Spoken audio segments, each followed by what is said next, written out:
Hello दोस्तों, आप सभी का स्वागत है मेरे इस YouTube channel study and entertainment club में। आज मैं आपके लिए लेकर आया हूँ chapter number 1, reproduction in organisms, class 12th। तो चलिए वीडियो स्टार्ट करते हैं। जैसा कि मैंने इसके पहले आपको बताया कि मैं ये चैप्टर में सिर्फ रीड करूँगा। अगर आपको समझना है ये चैप्टर को तो आप मुझे कमेंट बॉक्स में लिख सकते हैं, और अगर आप ऐसा कर सकते हैं तो देखिए कि आप किसी दूसरे चैनल से समझ लीजिए। और फिर अगर आपको रीड करने की इच्छा नहीं हो रही हो तो आप ये चैनल पर आकर इसकी आप बस एक वीडियो देखकर और अपने सामने इसकी बुक रखकर मैं पढ़ते जाऊंगा। आपको बस ऐसे पेंसिल से लेकर अंडरलाइन करना है अपने बुक में। तो चलिए वीडियो शुरू करते हैं। Each and every organism can live only for a certain period of time. The period from birth to the natural death of an organism represents its lifespan. Lifespan of a few organisms are given in figure 1.1. Several other organisms are drawn from which you should find out their lifespans and write in the spaces provided. Examine the lifespans of organisms represented in figure 1.1. Isn't it both interesting and intriguing to note that it may be as short as a few days or as long as a few thousand years? Between these two extremes are the lifespans of the most other living organisms. You may note that lifespans of an organisms are not necessarily correlated with their sizes. The sizes of the crows and parrots are not very different, yet their shape, lifespans show a wide difference. Similarly, a mango tree has a much shorter lifespan as compared to a peepal tree. Whatever be the lifespan, death of an every individual organism is a certainly, that is, not individual is immortal, except single-celled organisms. Why do we say there is no natural death in the single-celled organism? Given this reality, have you ever wondered how vast number of plants and animal species have existed on the earth for several thousand years? There must be some process in living organisms that ensure this continuity. Yes, we are talking about reproduction, something we take for granted. Page number 4 पर आपको दिख जाएगा approximate life spans of some organisms. Life span दी गई है और कुछ आपको खुद से फील करनी है। चलिए तो पेज नंबर 5 पर आ जाते हैं। Reproduction is defined as a biological process in which an organism gives rise to young ones, offspring similar to itself. The offspring grow, mature, and in turn produce new offsprings. Thus, there is a cycle of birth, growth, and death. Reproduction enables the continuity of the species generation after generation. You will study later in Chapter 5 Principles of Inheritance and Variation, how genetic variation is created and inherited during reproduction. There is a large diversity in biological world, and each organism has evolved its own mechanism to multiply and produce offspring. The organism's habitat, its internal psychology and physiology and several other factors are collectively responsible for how it reproduces. Based on whether there is participation of one organism or two in the purposes of reproduction, it is of two types. When offspring is produced by a single parent, with or without the involvement of gamete formation, the reproduction is asexual. When two parents opposite sex participate in the reproductive process and also involve fusion of male and female gametes, it is called as sexual reproduction. 1.1 Asexual reproduction.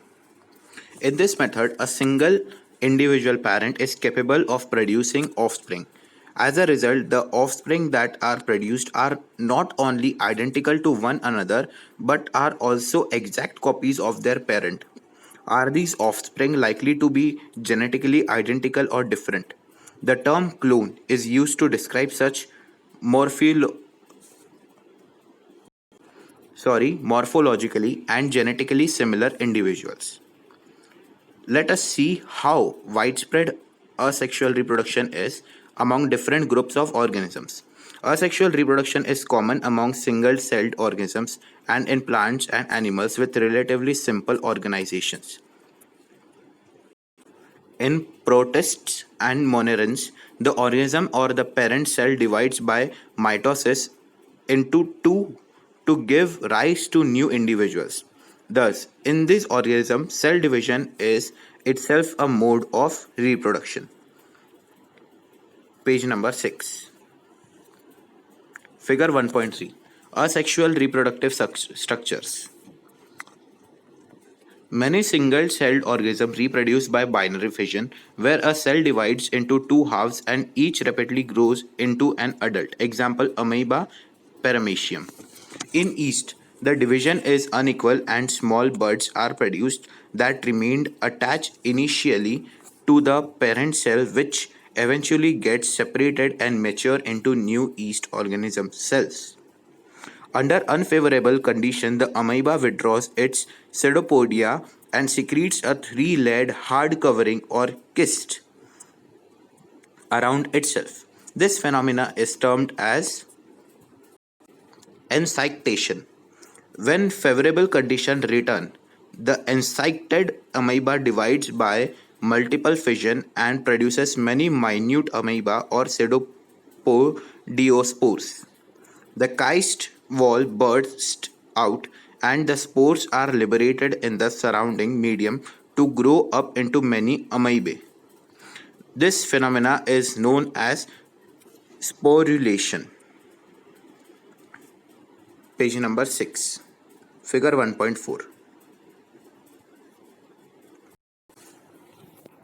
Members of the kingdom fungi and simple plants such as algae reproduce through special asexual reproductive shortcuts. The most common of these structures are zoospores that usually are microscopic motile structures. Other common asexual reproductive structures are Conidia, Penicillium, birds, hydra, and Gemellus sponge. You have learnt about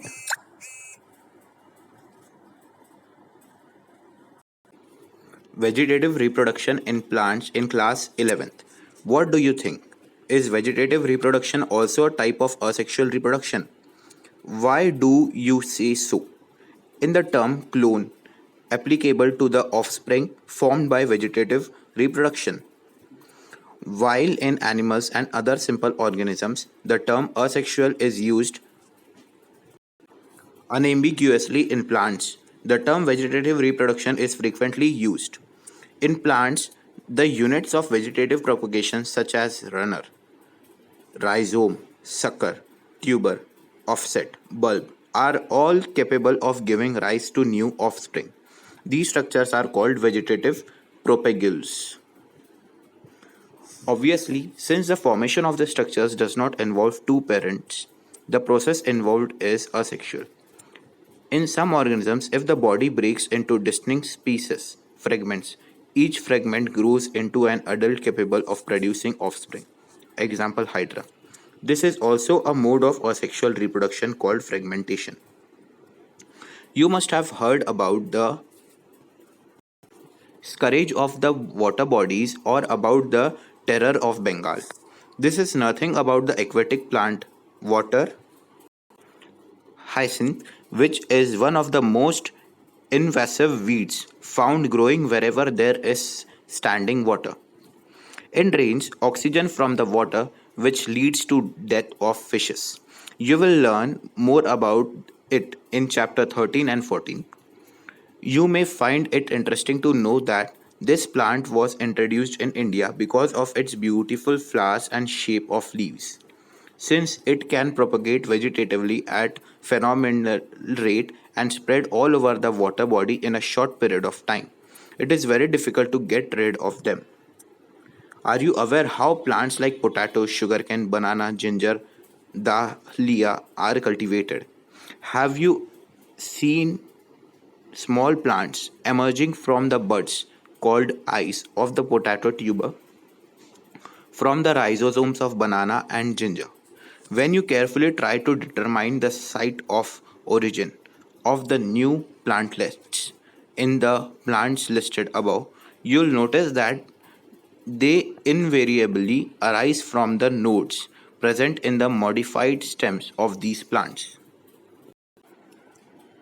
When the nodes come in contact with damp soil or water, they produce roots and new plants. Similarly, adventitious buds arise from the notches present at margins of leaves of Bryophyllum. This ability is fully exploited by gardeners and farmers for commercial propagation of such plants.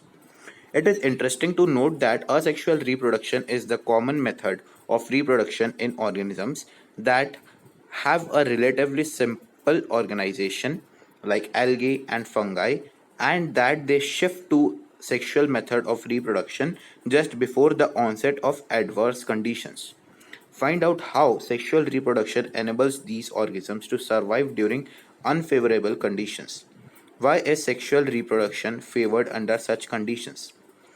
Asexual vegetative as well as sexual modes of reproduction are exhibited by the higher plants. On the other hand, only sexual mode of reproduction is present in most of the animals.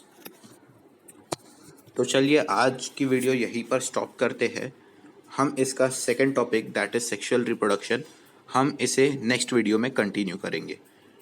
तो अगर आपको video अच्छी लगी हो तो please like करें, share करें और सब्सक्राइब करें और बेल आइकन को दबाना ना भूलें. धन्यवाद.